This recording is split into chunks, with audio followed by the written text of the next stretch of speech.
আসসালামু আলাইকুম প্রিয় দেশবাসী, আশা করি আপনারা সবাই ভালো আছেন। আমরা যে গত ফ্যাসিস্টের আমলে আমরা আমাদের বাক স্বাধীনতা হারিয়েছিলাম, আমরা মুক্ত কণ্ঠে কথা বলতে পারিনি। শুধু তাই না, আমরা কোনো কিছু লিখতে পারিনি, ফেসবুকেও না এমনিও না, মনের ভাব প্রকাশ করতে পারিনি। কারণ যখনই আমরা কোনো কিছু পোস্ট করেছি, চারিদিক থেকে সঙ্গে সঙ্গে কল আসতো। অনেক সময় মোবাইল নিয়ে যে তারা নিজ হাতে ডিলিট করে দিত, অনেক রকমের চাপ প্রয়োগ করতো, বিভিন্ন রকমের প্রেশার ক্রিয়েট করতো। শুধু তাই না, ভূমিদস্যুদের, গত ফ্যাসিস্ট আমলে ভূমিদস্যুদের আমলে আমি নিজে ভুক্তভোগী। আমার বাবার জমিগুলো কিভাবে তারা জোরপূর্বক মালিকানা হওয়া সত্ত্বেও অবৈধভাবে দখল করেছিল, সেদিক থেকেও ভুক্তভোগী। মিথ্যাভাবে কিভাবে মামলা করেছিল, প্রশাসনের মাধ্যমে, সাইবার ক্রাইমের মাধ্যমে বিভিন্ন রকমের টাকা ইনভেস্ট করে কিভাবে করেছিল আমি তো জানি। সেই তুলনায় আমি তো এখন বাক স্বাধীনতা ফিরে পেয়েছি। ডক্টর ইউনূস সরকার আমলে আমি সত্যি বাক স্বাধীনতা ফিরে পেয়েছি। আমি আমার মনের ভাবটা প্রকাশ করতে পারছি। আমি অন্যায়কে অন্যায় বলতে পারছি, ন্যায়কে ন্যায় বলতে পারছি। এতদিন আমি অন্যায়কে অন্যায় বলতে পারতাম না, কারণ শেখ হাসিনা যেটাই করতেন সেটাই বৈধ, সেটাই তার ভালো।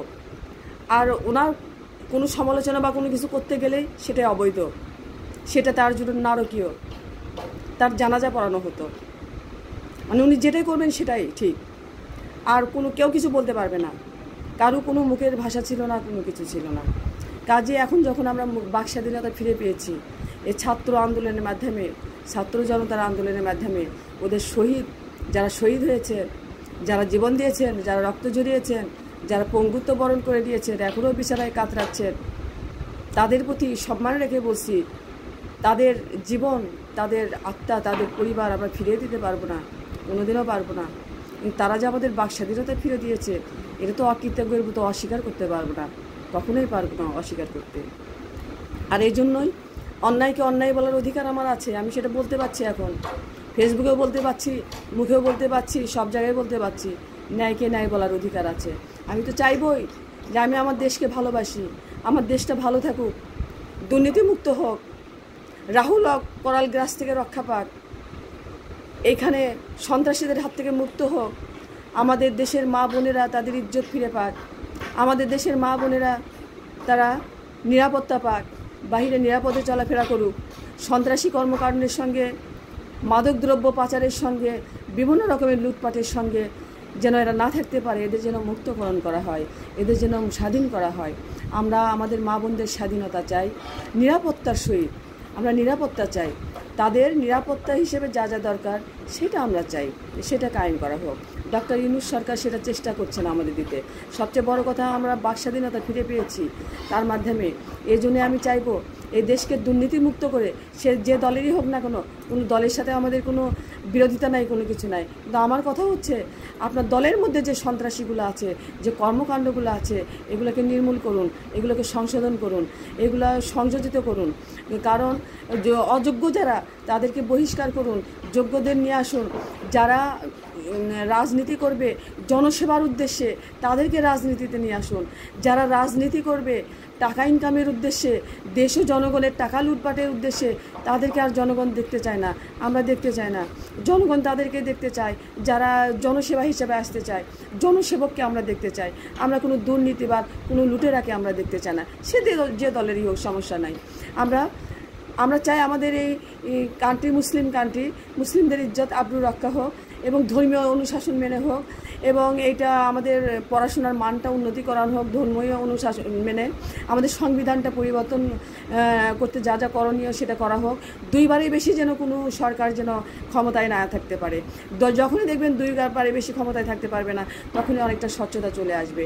এবং সন্ত্রাসী দুর্নীতিবাজদের আমরা দেখতে চাই না।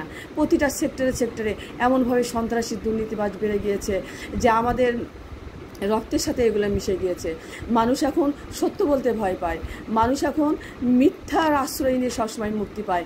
কিন্তু কেন ভিকটিম কেন নির্যাতিতের শিকার হয়ে, একজন মজলুম, একজন ভিকটিম হাজারোবার নির্যাতিতের শিকার হয়ে কেন সে ভয়ে ভয়ে কাটাবে, সে নিরাপত্তা পাবে না?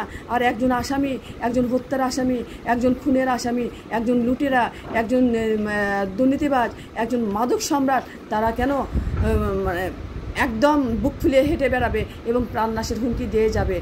হত্যা, চোখের সামনে হত্যা হওয়া দেখলেও সাক্ষীরা সাক্ষ্য দিতে চায় না, কারণ সাক্ষ্য দিতে গেলেই তাকে আবার মৃত্যুবরণ করতে হয়, তাকে আবার আরেকটা নতুন মার্ডার কেসের জন্ম দিতে হয়। আমরা এই সমাজ আর দেখতে চাই না। একটা মার্ডার কেসে সাক্ষী দিতে গিয়ে সাক্ষীদের যদি আবার হত্যার শিকার হতে হয়, তাহলে তো কেউ সাক্ষী দেবে না, যার জন্য সাক্ষীরাও পায় না। আর সবচাইতে বড় কথা, থানাতে দেখা যায় যে সত্য যে ঘটনা সেগুলোর এজাহার নিতে চায় না, টাকা দিলে পারে মিথ্যা এজাহারগুলো নেওয়া হয়। শুধু তাই না, তদন্ত রিপোর্ট তাদের পক্ষে আসে। আমরা এই সমাজ আর দেখতে চাই না। আমি একজন আইনজীবী হয়ে বলছি, এজাহার সত্য ঘটনা সত্ত্বেও নিতে চায় না এবং মিথ্যা ঘটনার এজাহার নেওয়া হয়, তদন্ত রিপোর্ট তাদের পক্ষে আসে। এ সমস্ত তদন্ত অফিসারদের আমরা দেখতে চাই না, এ সমস্ত তদন্ত আমরা দেখতে চাই না। ভিকটিম আর ভয়ে ভয়ে থাকবে না এবং একজন আসামি আর বুক ফুলিয়ে হাঁটবে না। আমরা এইরকম সমাজ দেখতে চাই। এরকম সমাজ দেখার জন্য আমি আমার কথা বলে যাব, আমি প্রতিবাদ করে যাব, আমি আন্দোলন করে যাব, আমি আমার ভাষা আমার অব্যাহত রাখবো। তাতে আপনারা আমাকে যা ইচ্ছে তাই বলতে পারেন। আজ আমি অন্যায়ের বিরুদ্ধে কথা বলছি দেখে আমাকে রাজাকার বলছেন, অনেক কিছু বলছেন, বলতেই পারেন। হ্যাঁ, আমি সেই রাজাকার, যে রাজাকার দেশের স্বার্থে কথা বলে, যে রাজাকার দেশ ও জনগণের বিন্দুমাত্র কোনো টাকা পয়সা আত্মসাৎ করে না, নিজের পরিশ্রমের ইনকাম দিয়ে মানুষের জন্য জনসেবা করে। আমি হচ্ছে সেই রাজাকার যে দেশের স্বার্থে নিজেকে কথা বলতে ভয় পায় না। আমি সেই রাজাকার যে কৃতজ্ঞতা স্বীকার করে। ছাত্র যারা শহীদ হয়েছে তাদের কখনোই তো আমরা অস্বীকার করতে পারবো না। আর যারা অস্বীকার করবে তারা তো মির্জাপুর, তারা তো দেশদ্রোহী। হ্যাঁ, এদেরকে কখনো ক্ষমা করা উচিত না। আজ আপনারা যারা দুর্নীতিবাজরা, যারা লুটেরা, যারা সংস্কার চান না, যারা নির্বাচন করে মরিয়া হয়ে গেছেন, আপনারা কি জানেন যে আপনারা যদি সংস্কার না করে আপনারা যদি নির্বাচনে আসেন বা নির্বাচন আনেন, তাহলে দেশের অবস্থাটা কি হতে পারে? আপনারা কি চান যে আমাদের বাক স্বাধীনতা আবার হারিয়ে যাক? আপনারা কি চান যে আমরা বাক স্বাধীনতা আবার হারিয়ে ফেলি, আবার সন্ত্রাসী কর্মকাণ্ডের মধ্যে পড়ি, আবার দুর্নীতির মাঝে পড়ি, আবার লুটেরাদের মধ্যে পড়ি? আমরা এইসব আর দেখতে চাই না। আমরা আজ যদি ধর্মীয় অনুশাসন থাকতো, আজ যদি বিচার বিভাগে যদি আইন ঠিকভাবে থাকতো, প্রশাসন বিভাগে যদি সব কিছু ঠিক মতো থাকতো, তাহলে আমাদের দেশে কোনো গরিব থাকতো না, আমাদের দেশে কোনো বেকার থাকতো না। ভুয়া মুক্তিযোদ্ধারা কখনো মুক্তিযোদ্ধা স্মরণ নিয়ে কখনো এরকম হতো না। আজ ইলেকট্রিক বিল, বড় বড় মিল কারখানায় যারা আছে কোটি কোটি টাকা, তারা টাকা পয়সা ঘুষ দিয়ে তারা মকুব করে নিচ্ছে, আর সাধারণ জনগণ একটা মাত্র বাল্ব জ্বালিয়ে তারা না খেয়ে না দিয়ে তারা 1,500-2,000 টাকা করে বিল পরিশোধ করছে। এরকম দিন তো আর আমরা দেখতে চাই না। আমার মনে হয় জন্মের পর থেকে এবার প্রথম আমরা যে রমজান মাস দেখলাম, এত সহজলভ্য এবং লোডশেডিং ছাড়া আরও অনেক কিছুই দেখতে পাচ্ছি, এবং যেটা অনেক দুর্নীতিবাজদের সহ্য হচ্ছে না। মানে দেশটা যে একটু অগ্রগতি যাবে বা ভালো হবে, এটা দুর্নীতিবাজরা চায় না, সন্ত্রাসীরা চায় না।